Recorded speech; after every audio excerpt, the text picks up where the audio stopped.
इस मूवी का स्टार्ट 1945 में जापान के एक शहर से होता है। ये वो वक्त था जब वर्ल्ड वॉर 2 की वजह से तकरीबन पूरा मुल्क तबाह हो चुका था और उस टाइम पायलट बनने के लिए मुसलसल इश्तेहारात दिए जा रहे थे, जिसे देखकर एक यंग कोरियन जो कि जापान में इमिग्रेंट था, वो पायलट बनने में काफी इंटरेस्टेड लग रहा था। उसका नाम बाइदल था और फाइटर पायलट बनना हमेशा से उसका ख्वाब था, इसलिए वो ये मौका वेस्ट नहीं करना चाहता था और जल्दी से पायलट बनने के लिए अप्लाई कर देता है। जिसके बाद सीन शिफ्ट होता है और हमें ट्रेनिंग कैंप दिखाया जाता है, जहाँ पे बाइदल और उसके कुछ और कोरियन फ्रेंड्स को इम्तियाजी सलूक, सजाओं और गैर मुनासिब रवैयों का सामना करना पड़ता है। अब एक रात हम देखते हैं कि बाइदल और उसके बाकी कोरियन फ्रेंड्स को सजा के तौर पर बांध के उन पर टॉर्चर किया जा रहा था। थोड़ी ही देर में कैंप का इंचार्ज जनरल कैटो भी वहाँ आता है, जो कि काफी घमंडी इंसान था, और उसके सोल्जर्स मुसलसल कोरियन की इंसल्ट करना जारी रखते हैं। जिसके बाद वो अपने आदमियों को उन कोरियंस को खोलने का ऑर्डर देता है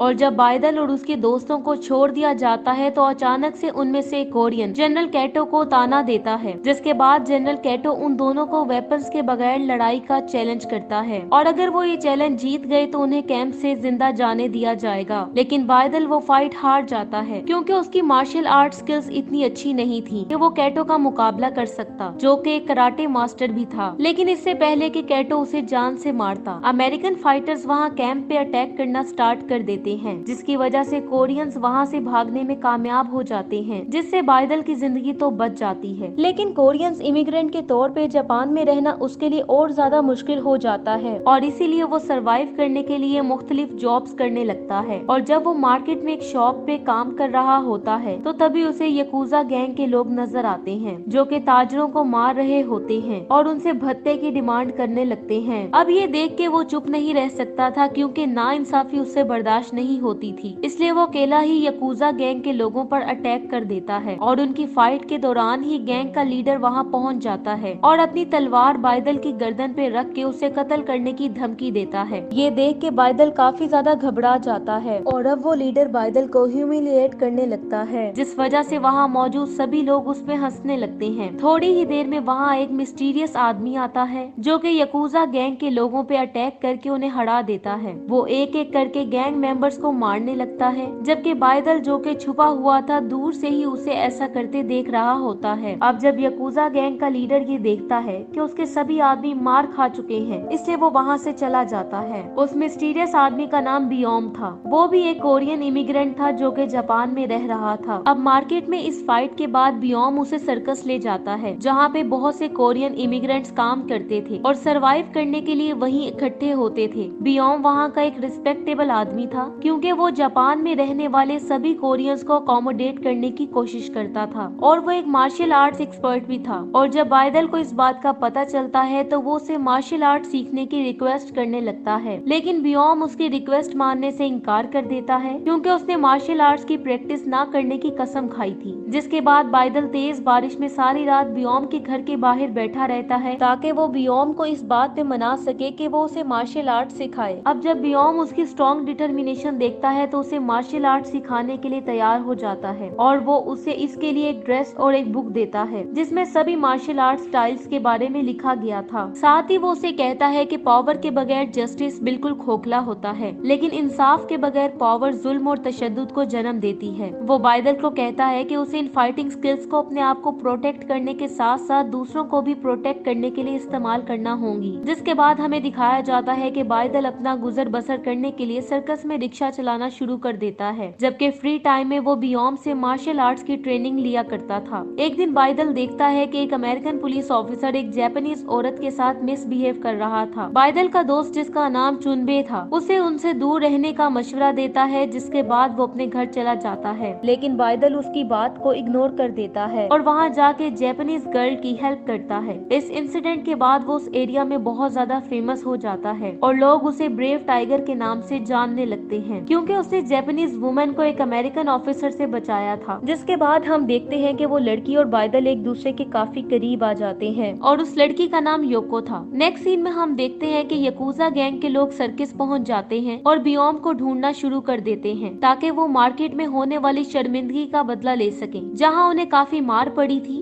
जल्द ही बियोम अपने घर से बाहर आता है और अकेले ही गैंग मेंबर्स के साथ लड़ाई स्टार्ट कर देता है, लेकिन आज वो लोग जल्द ही उसे काबू करने में कामयाब हो जाते हैं, जिसके बाद गैंग का लीडर उसे जान से मार डालता है। अब जब बादल और चुनबे वहाँ पहुँचते हैं तो ये देख के शॉक्ड हो जाते हैं कि बियोम की डेथ हो चुकी थी, जिस वजह से सभी कोरियन इमिग्रेंट्स रो रहे होते हैं। अगले दिन बादल ये डिसाइड करता है कि वो अपने मास्टर की डेथ का बदला जरूर लेगा और अकेले ही यकूजा हेडक्वार्टर्स की तरफ चल पड़ता है। लेकिन तभी हम देखते हैं कि बाकी कोरियंस भी हाथों में वेपन्स लिए उनके पीछे आने लगते हैं। दूसरी तरफ यकूजा गैंग के लोग इस चीज के लिए तैयार थे कि कोरियंस उन पे किसी टाइम भी अटैक कर सकते हैं। अब जब दोनों ग्रुप्स एक दूसरे के आमने सामने आते हैं तो जल्द उनमें फाइट स्टार्ट हो जाती है और हर कोई एक दूसरे की मुक्कों और लातों से धुलाई करने लगता है और जल्द ही एक कोरियन मेंबर यकूजा गैंग के लीडर को स्टैप करने में कामयाब हो जाता है। इतनी ही देर में वहाँ पुलिस पहुँच जाती है जो कि उन लोगों को पकड़ लेती है। नेक्स्ट सीन में हम देखते हैं कि बादल अपना सामान पैक कर रहा होता है क्योंकि उसने वहाँ से जाने का इरादा कर लिया था, जिसके बाद वो हिमालय के पहाड़ों की तरफ जाने का फैसला करता है और वो ऐसा सोचने पे इसलिए मजबूर हुआ था क्योंकि उसे इस बात का एहसास था कि वो अपने लोगों को बचा नहीं पाया था। तभी वहाँ योको आती है जो कि उसे ऐसा करने से रोकती है, लेकिन उसका इरादा पक्का था इसलिए वो वहाँ से चला जाता है। नेक्स्ट सीन में हम देखते हैं कि वो उन पहाड़ों पे पहुँच के ट्रेनिंग करने लगता है ताकि अपनी मूव्स और किक्स में महारत हासिल कर सके और वो सख्त सर्दी में दिन रात प्रैक्टिस कर रहा होता है, यहाँ तक कि उसे वहाँ सरवाइव करने में भी काफी मुश्किलात पेश आती हैं। वो अपना ही ट्रेनिंग इक्विपमेंट तैयार करता है और उस बुक की मदद से सीखने की कोशिश करता है जो उसे बियोम ने दी थी। पहले पहले तो उसे एक्सट्रीम वेदर कंडीशन को अडॉप्ट करने में कई मुश्किलात का सामना करना पड़ता है, लेकिन हिमालय में कई दिन गुजारने के बाद उसकी बॉडी उस वेदर को अडॉप्ट करने लगती है और वो अपने आप को काफी ज्यादा पावरफुल महसूस करने लगता है और अब वो अपने हाथों से दरख्तों के तनों और यहाँ तक के पत्थरों को भी तोड़ने की प्रैक्टिस करने लगता है, जिसके बाद वो कुछ ऐसी एक्सरसाइजेस करने लगता है जिससे उसके बॉडी पार्ट्स और ज्यादा स्ट्रॉन्ग होंगे और उसे पेन बर्दाश्त करने में हेल्प करेंगे। अब कई महीनों तक माउंटेन्स में रहने और प्रैक्टिस करने के बाद उसे ये फील होने लगा था कि फाइनली अब उसने मार्शल आर्ट स्किल्स जो कि उसने अपने टीचर से और उसकी दी हुई बुक से सीखी थी उनमें महारत हासिल कर ली है, जिसके बाद वो पहाड़ों से नीचे उतरने लगता है और भागता भागता शहर में पहुंच जाता है और जापान के बेस्ट फाइटर्स को ढूंढने लगता है और इसके लिए वो सबसे पहले एक कराटे स्कूल में पहुंचता है और वहां मौजूद फाइटर्स के लीडर को कहता है कि वो अपने स्टूडेंट्स को अलाउ करें ताकि वो उनसे लड़ सके, लेकिन वो लीडर बादल को वीक कह के टीज करने लगता है, लेकिन फिर वो उसे अपने एक स्टूडेंट से लड़ने की इजाजत दे देता है, जिसके बाद बादल उनमें से 10 स्टूडेंट्स को आसानी से हरा देता है, जिनमें से ज्यादातर को तो वो एक ही वार से मार गिराता है, जिसके बाद वो उस लीडर से लड़ता है और आखिरकार उसे भी हराने में कामयाब हो जाता है। अब ये न्यूज सुबह के न्यूज़पेपर में भी आती है जिसमें बादल को new best fighter in Japan का खिताब दिया जाता है और ये न्यूज कैटो तक भी पहुंच जाती है। कैटो जो कि अब जापान की कराटे एसोसिएशन का हेड था, उसे इस बात से काफी तकलीफ होती है कि एक नॉन जापानीज फाइटर जापान के सबसे बेस्ट फाइटर्स को हरा रहा है। दूसरी तरफ बादल जापान में मौजूद हर एक बेस्ट फाइटर को हरा रहा होता है और उन फाइटर्स में जापान के बहुत बड़े बड़े नाम शामिल थे। इन कामयाबियों को देखते हुए बादल जापान के मीडिया के लिए हॉट टॉपिक बन जाता है। अब वो योको से भी मिलता है और दोनों साथ में बहुत खुश होते हैं, लेकिन बादल उसे बताता है कि उसे मौत से ज्यादा खौफ एक क्रिपल के तौर पे जिंदगी गुजारने से लगता है। इधर कैटो जो कि बादल की मुसलसल कामयाबियों को देख देख के काफी तंग आ चुका था, एक प्रेस कॉन्फ्रेंस करता है और बादल के फाइटिंग स्टाइल को ही इलीगल करार दे देता है और कहता है कि बादल की तरफ से यूज की जाने वाली मूव्स जापान के रियल मार्शल आर्ट्स के मुताबिक नहीं है और साथ ही वो उसे लुटेरा करार दे देता है। दूसरी तरफ कराटे एसोसिएशन के कुछ लोग जो कि एक नामालूम मुकाम पे मौजूद थे अपने एक फॉलोअर को बादल को कत्ल करने के लिए भेजते हैं। वो कातिल बादल को एक मार्केट में देखता है और उसके करीब से गुजरते ही उसे स्टैप कर देता है, जिससे वो काफी ज्यादा इंजर्ड हो जाता है, लेकिन फिर योको उसका ख्याल रखने लगती है जब तक कि वो पूरी तरह से ठीक नहीं हो जाता। अब एक दिन उसे चुनबे की कॉल आती है और जब वो उसके पास पहुंचता है तो उसे पता चलता है कि उसको मुसलसल कोई शख्स ढूंढ रहा है और वो जल्दी उसे मार डालेगा जब तक कि वो कैटो का फाइटिंग चैलेंज एक्सेप्ट नहीं करता। अब जब वो वहाँ से वापस जा रहा होता है तो उसे वही कातिल मिलता है जिसे ऑर्गेनाइजेशन ने भेजा होता है। अब वो कातिल बादल पे अटैक कर देता है, लेकिन थोड़ी देर की फाइटिंग के बाद ही बादल उसे मारने में कामयाब हो जाता है, जिसके बाद बादल को पता चलता है कि जिस शख्स को उसने मारा है उसका एक छोटा सा बेटा और वाइफ भी है, तो वो बहुत ज्यादा बुरा फील करने लगता है। इसलिए वो उसकी फैमिली से अपने किए गए काम की माफी मांगने के लिए वहाँ जाने लगता है। वो वहाँ पहुँचता है और उस कातिल की वाइफ और बेटे से माफी मांगता है और वो उन्हें अपनी पूरी जिंदगी उसके लिए काम करने की ऑफर करता है। वो अपना यूनिफॉर्म भी उनको दे देता है और ये कसम खाता जाता है कि वो दोबारा कभी भी मार्शल आर्ट्स में हिस्सा नहीं लेगा,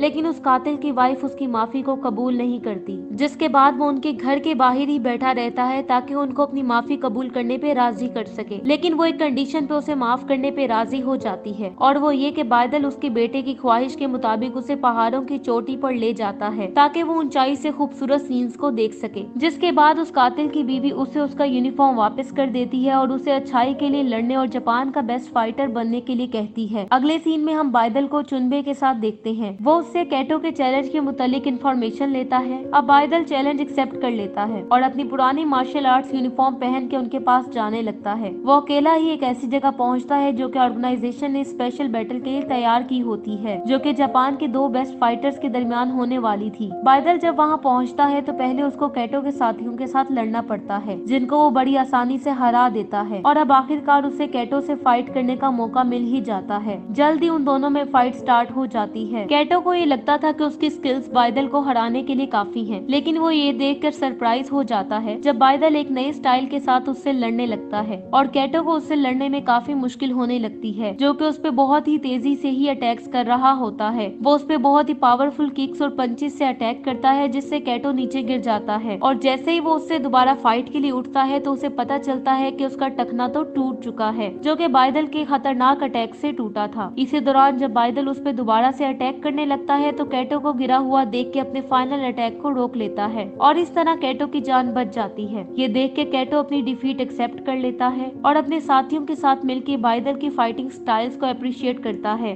अब मूवी के एंडिंग सीन में हमें दिखाया जाता है बादल एक बहुत ही खतरनाक बैल से लड़ाई करता है और उसके सींग पकड़ने में कामयाब हो जाता है, जिसके बाद वो एक ही वार से उनको तोड़ देता है, और हमें बताया जाता है कि ये मूवी एक ट्रू स्टोरी पे बेस्ड है, और बादल ने अपनी रियल लाइफ में जापान के सैकड़ों फाइटर को हराया था, जो कि एक रिकॉर्ड था, और साथ ही उसने फाइटिंग में अपना न्यू स्टाइल भी मुतारिफ करवाया था जिसका नाम कियोकुशिन था। इसी के साथ ये मूवी एंड हो जाती है। Thank you so much for watching.